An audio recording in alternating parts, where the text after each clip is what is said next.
ተጋዳላይ ካብቲ ካብ ቅድሚኡ ዘጥቅዖ ጸላእን ላዕሊ እቲ ብጎኑ ተሰሊፉ ዝጠልሞ ዓርኩ ዘውርደሉ ጉድኣት ይኸብድ ብንጹር ዝፍለጥ ጸላኢ ክትከላኸሎ ትኽእል ኢኻ ፈታዊ መሲሉ ዝቐርብ ዓርክ ግን ከቢድ ጉድኣት የውርድ ኣብ ዓለምና ሕያዋት ሰባት ከም ዘለዉ ሁሉ ክፉኣት ሰባት እውን ኣለዉ ሎሚ 10 ባህርያት ክፉኣትን መምሰልትን ሰባት ክንርኢና ሰላም እዚ ቻናል ስነ ልቦና እዩ እዚ መደብ ዘሰናድእልኩም ድማ ኣነ ሓፍትኩም ሊድያ እየ ነዚ ቻናል ሓድሽቲ እንተኮይንኩም ሰብስክራይብ ግበሩ እቲ ቀዳማይ ኣብ ሓዘንካ እምበር ኣብ ሓጎስካ ዘይርከብ ኣብ ህይወትና መሓዙት ዝመስሉ ግን ከዓ ተልእኾኦም ዝተፈለየ ሰባት ኣለዉ እዞም ሰባት እዚኣቶም ንብዓትካ ከድርኡ ፍቃደኛታት እዮም ሰሓቅካ ክሪኡ ግን ዓቕሚ የብሎምን እዞም ሰባት እዚኣቶም ኣብ ግዜ ፀገምካ ጥቓኻ ዝኾኑሉ ቀንዲ ምክንያት ካብ ርህራሄ ተበጊሶም ዘይኮነስ ንዓኻ ትሕትልካ ምርኣይ ንዕኦም ስለ ዘዕግቦም እዩ ንስኻ ክትፅገምን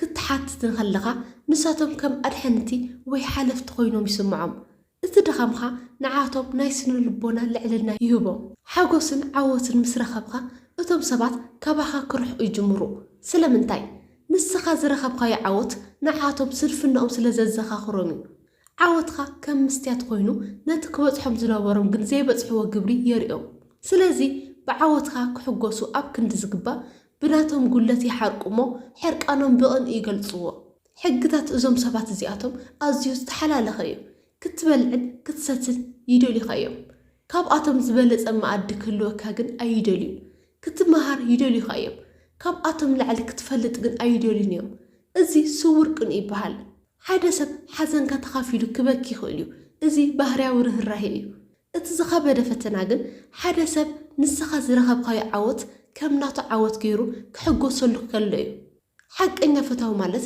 ኣብቲ ናይ ዓወት መድረኻ ደው ኢሉ ካብ ኩሉ ንላዕሊ ብሓይሊ ዘጠቓዕልካ እዩ እቶም ካልኦት ግን ጣቕዒት ህዝቢ ክሰምዑ ከለዉ ልቦም ብቕን ይነድድ ካልኣይ ከም ዕድለኛ ጥራይ ዝቆጥሩኻ ብዙሕ ግዜ ሰባት ነቲ ኣብ ላዕሊ ዝረአ ዓወት ጥራይ እዮም ዝርዩ ነቲ ኣብ ትሕቲኡ ዘሎ ናይ 10ታት ዓመታት ድኻም ለይቲ ምስ መዓልቲ ምስራሕ ምውዳቕን ምትሳእን ግን ኣይርእይዎን እዮም ሰባት ኣብ መድረኽ ተዓዊትካ ክሪኢኻ ከለዉ ዕድለኛ ይብሉኻ እቲ ንበይንኻ ኮይንካ ኩሉ ሰብ ኣብ ዓራት ደቂሱ ከሎ ንስኻ ግን መጻኢኻ ንምቕራፅ ዘሕለፍካዮ ለይትታት ግን ኣይዝክርዎን ዓወት ብሃንደበት ዝመፅእ ዘይኮነስ ውፅኢት ናይቲ ብሕቡእ ዝተገበረ ናይ ነዊሕ ግዜ ስራሕ እዩ ሰባት ዓወትካ ብዕድል ከማኽኖ ዝመርፅሉ ቀንዲ ምክንያት ንገዛእ ርእሶም ንምክልኻል እዩ ብፃዕሩ እዩ ተዓዊቱ እንተኢሎም ንሳቶም ስለምንታይ ከም ዘይተዓወቱ ሕቶ ክለዓል እዩ ማለት ክሳብ ክንድኡ ስለ ዘይፀዓሩ ዕድለኛ ስለ ዝኾኑ እንተኢሎም ግን ንኣይ ዕድል ስለ ዘይኮነለይ እምበር ኣነ እውን ምተዓወትኩ ነይረ ኢሎም ንገዛእ ርእሶም መማኽኔት ኣይፈጥሩ ስለዚ እቲ ንዓኻ ዝህቡኻ ስም ንዓኻ ንምውራድ ዘይኮነስ ንናቶም ስንፍና ንምሽፋን እዩ ዕድል ንኩሉ ሰብ ማዕፆ ክተኳሕኩሕ ትኽእል እያ ክኻፍተላ ዝኽእል ግን እቲ ሰልጢኑን ተዳልዩን ፀንሐ ጥራይ እዩ ሳልሳይ ክብርኻን ሕልምኻን ዘነኣሱ ብዙሕ ግዜ ሰባት ንሕልምኻ ወይ ንክብርታትካ ክትንክፉ ምስ ዝደለዩ ምልጋፅ ከም መከላኸሊ ይጥቀሙሉ ዋዛ እዩ እናበሉ ኣብ ውሽጥኻ ዘሎ ናይ ምትእማን መንደቕ የፍርስዎ ሓደ ዓብዪ ሕልሚ ክትነግሮም ከለኻ ንስኻ ድዩ ክትገብር ፀሓይ ብምዕራብ ክትወፅእ እያ ማለት ይብሉኻ እዚ ዋዛ ይመስል ግን ከዓ ኣብ ውሽጢ ኣእምሮኻ ኣይኽእልን እየ ዝብል ዘርኢ ናይ ጥርጣረ ይዘርእ እዞም ሰባት እዚኣቶም ንዓኻ ከምቲ ዝለመድዎ ንኣሽቱ ኮይንካ ክትርአ እምበር ክትዓቢ ኣይደልዩን እዮም ሰባት ኣብ ሕልምኻ ዝስሕቁሉ ምክንያት ንሳቶም ዓብዪ ነገር ክሓልሙ ትብዓት ስለ ዝሰኣኑ እዩ ንስኻ ክትበቅዕን ክትልወጥን ክትጅምር ከለኻ ንሳቶም ኣብ ዘለዎ ከም ዝተርፉ ይስምዖም ስለዚ ንዓኻ ናብቲ ናታቶም ደረጃ ንምውራድ ንሕልምኻ ብምልጋፅ የናእስዎ ራብዓይ ሓሜትን ሚስጥር ዘውፅኡን ሰባት ሚስጥር ካልኦት ንዓኻ ከካፍሉኻ ከለዉ ፍሉይ ሰብ ስለ ዝኾንካ ወይ ስለ ዝኣምኑኻ ዝገብርዎ ይመስለካ ይኸውን ሓቂ ግን ካብዚ ዝረሓቐ እዩ ሓደ ሰብ ድምፁ ኣትሕት ኣቢሉ ንዓኻ ጥራይ እየ ዝነግረካ ዘለኹ ንዋላ ሓደ እውን ከይትዛረብ ኢሉ ሚስጥር ካልእ ሰብ ክነግረካ ከሎ ንዓኻ ናይ ውሽጢ ሰብ ከም ዝገበረካ ኮይኑ ይስምዐካ እዚ ግን መፈንጠራ እዩ ንዕኡ ሚስጥር ካልኦት ንዓኻ ምዝራብ ከም መዘናግዒ እዩ ዝጥቀመሉ ዘሎ ሎሚ ናይ ሰብ ሚስጥር ንዓኻ ዘካፍለካ ልሳን ፅባሕ ሚስጥርካ ንኻልእ ንምባል ድሕር ኣይብልን እዩ ሚስጥርካ ክሳብ ኣብ ውሽጥኻ ዘሎ ንስኻ ናይ ሚስጥርካ ጎይታ ኢኻ ሚስጥርካ ንሓደ ሓሜተኛ ሰብ ካብ ዝነገርካሉ ደቂቕ ጀሚሩ ግን ንስኻ ባርያ ናይቲ ሰብ ትኸውን ንሱ ንምስጥርካ ከም መጥቃዕቲ ከም መፈራርሒ ወይ ከም መዘናግዒ ክትጥቀመሉ ዕድል ትህቦ ኣለኻ ስለዚህ እቲ ብልባዊ ምስጢርካ ክትኣምኑ ዘለካ ሰብ ቅድም ቀዳድም ንምስጢር ካልኦት ሰብ ክንደይ ይዕቅብ ከም ዘሎ ክትዕዘብ ኣለካ። ሓምሻይ ብዘይ ምቁራጽ ዝፈርዱኻን ዝነቕፉኻን ኣብ ከባቢና ንሰላምና ዘይኮነስ ንጌጋና ዝከታተሉ ሰባት ኣለዉ። እዞም ሰባት እዚኣቶም ንዓኻ ንምእራም ዘይኮነስ ንዓኻ ንምቁፅጻር እዮም ዝነቕፉኻ። ኣብ ህይወትካ 99 ጽቡቕ ነገራት እንተጌርካ ንሳቶም ግን ነታ ሓንቲ ዝተጋግኻያ ጌጋ መሊሶም እናልዕሉ ትሕቲ ዕቤት ከም ዝስምዓካ ይገብሩ። ዕላምኦም ንዓኻ ንምዕባይ ዘይኮነስ መንነትካ ኣብታ ጌጋኻ ጥራይ ተሓፂራ ክትተርፍ ምግባር እዩ። ሰባት ኩሉ ግዜ ንኻልኦት ዝፈርዱሉን ዝነቕፉሉን ቀንዲ ምክንያት ኣብ ገዛ ርእሶም ዘይተኣማመኑ ስለ ዝኾኑ እዩ። ንዓኻ ትሕት ኣቢሎም ከሪእኻ ከለዉ ንሳቶም ዝበለፁ ኮይኖም ይስምዖም። ነቐፌቶኦም ንዓኻ ንምሕጋዝ ዘይኮነስ ንናቶም ስነ ልቦናዊ ድኻም ንምሽፋን ዝጥቀሙሉ መሳርሒ እዩ። ኣብ ህይወት ጌጋ ዘይሰርሕ ሰብ የለን። ጌጋታትኻ መምህራንካ እምበር መግረፍትኻ ክኾኑ ኣይትፍቀድ። ንዓኻ ዝፈርዱ ሰባት ናይ ገዛ ርእሶም ህይወት ክመርሑ ፈቃደኛታት ዘይኮኑ እዮም። ስለዚ ካብ ፍርዶም ንላዕሊ ፃዕርኻ ይዛረብ። ንስኻ ወርቂ ኢኻ። ሓመድ ስለ ዝለኸዩኻ ግን ዋጋኻ ኣይቕንስን እዩ። ሻድሻይ ቃሎም ዘይሕልው። ቃሎም ዘይሕልው ሰባት ንቃላቶም ከም መዘናግዒ ወይ ንግዜያዊ ፍታሕ ጥራይ እዮም ዝጥቀሙሉ። ሓገዝ ምስ ዝተሓቶም ኣይትሻቐል ኩሉ ክኸውን ይብሉኻ። እቲ ግዜ ምስ በፅሐ ግን እቶም ሰባት ኣይህልውን። ንስኻ ድማ ኣብ ዝኸፍአ ፀገም ትወድቕ። እዞም ሰባት እዚኣቶም ኩሉ ነገር ሰላም ኣብ ዝኾነሉ ግዜ ዓበይቲ ቃላት ይድርብዩ። ፀገም ምስ መፀ ግን ከም ትኪ ይበኑ። ቃል ምሕላው ማለት ኣብ ጽቡቕ ግዜ ጥራይ ዘይኮነስ ኣብቲ ዘይጥዕም ኩነታት እውን ነቲ ዝበልካዮ ምትግባር እዩ። እቲ ኣብ ግዜ ፀገምካ ዘይርከብ ሰብ እቲ ዝኣተወልካ ቃል ንዓኻ ንምሕጋዝ ዘይኮነስ ንገዛእ ርእሱ ሕያዋይ ንምምሳል ተጠቐሙሉ መጋረጃ እዩ። ሻውዓይ ብሕሉፍ ህይወትካ ዝፈርዱልካ። ሕሉፍ ህይወትካ ገለ ክፋል ናይቲ ዝሓለፍካዮ ጉዕዞ እምበር መወዳእታ ታሪክካ ኣይኮነን።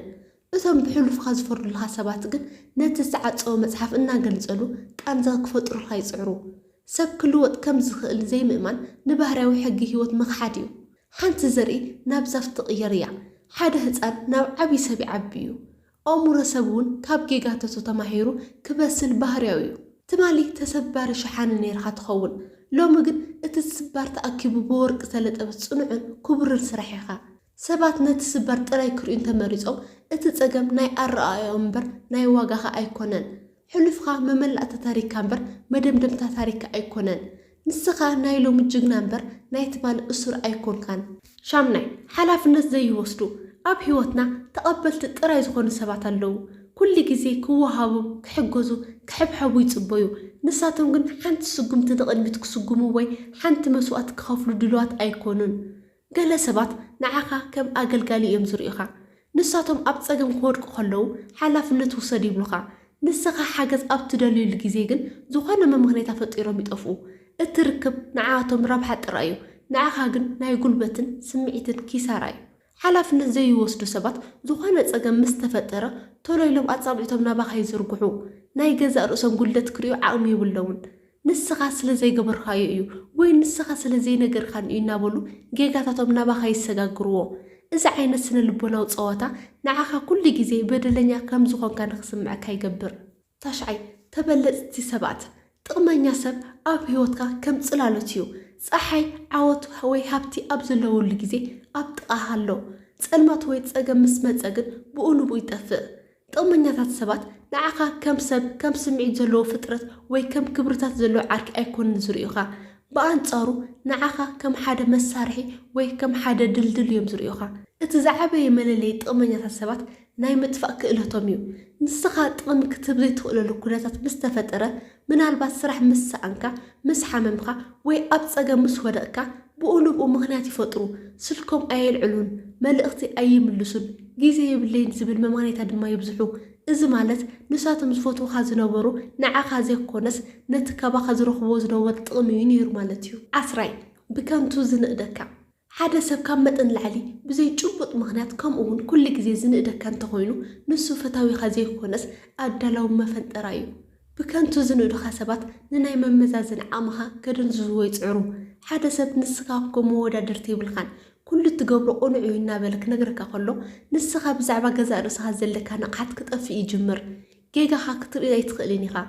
እዚ ድማ ነቲ ሰብ ዝደልዮ ነገር ካባኻ ንምርካብ መገዲ ይኸፍተሉ ምክንያቱ ዝደንዘዘ ኣእምሮ ኣይፋል ምባል ስለ ዝሰኣኖ ሓቀኛ ንእዶ ኣብ ጭቡጥ ስራሕኻ ተመርኮሶ እዩ ንዝያዳ ስራሕ ይተባብዐካ ጌጋኻ እውን ብሕያውነት ይነግረካ ከንቱ ውዳሴ ድማ ካብ መጠን ላዕሊ ዝተጋነነ እዩ ወላ ጌጋ ክትሰርሕ ከለኻ ጽቡቕ ኣለኻ ይብለካ እዚ ንዓኻ ናብ ዓብይ ገደል ንምድፋእ ዝግበር ስርሒት እዩ ሓቀኛ ፈታዊ ንዓይንኻ ክኸፍቶ ክትፅዕር ከሎ ብከንቱ ዝንእዱኻ ሰባት ንዓኻ ንምጥቃም ዝተኸደኑ ኣናብስ እዮም ንሳቶም ብክብሪ ዝንርእስኻ ዘይኮነስ ንረብሓ ርእሶም ይምሰርሑ ሓቀኛ ክብሪ ካብ ውሽጥኻን ካብ ጭቡጥ ስራሕኻን እዩ ዝመጽእ እምበር ካብ ልሳን ጥቕመኛታት ኣይኮነን ስለዚ ካብ ሽሕ መዓር ዝለበሱ ናይ ሓሶት ቃላት ሓንቲ ሓቀኛ ነቐፌታ ትበልጽ ንሎም ዘዳለኹም መደብ እዚ ይመስል እዛ ቪድዮ ጠቓሚት ኮይና እንተረኺብኩማ ላይክ ትገብሩ ኣይትረስዑ ንቐጻሊ ተመሳሳሊ ትሕዝቶታት ንምክትታል ድማ ሰብስክራይብ ብምግባር ቤተሰብ ይኹኑ ዝኾነ ርእይቶ ወይ ሕቶ እንተልይኩም ኣብ ኮሜንት ሴክሽን ጻሓፉለይ ኣብ ዝቕጽል ቪድዮ ብኻልእ ኣገዳሲ ኣርእስቲ ክሳብ ንራኸብ ሰላም ጽንሑ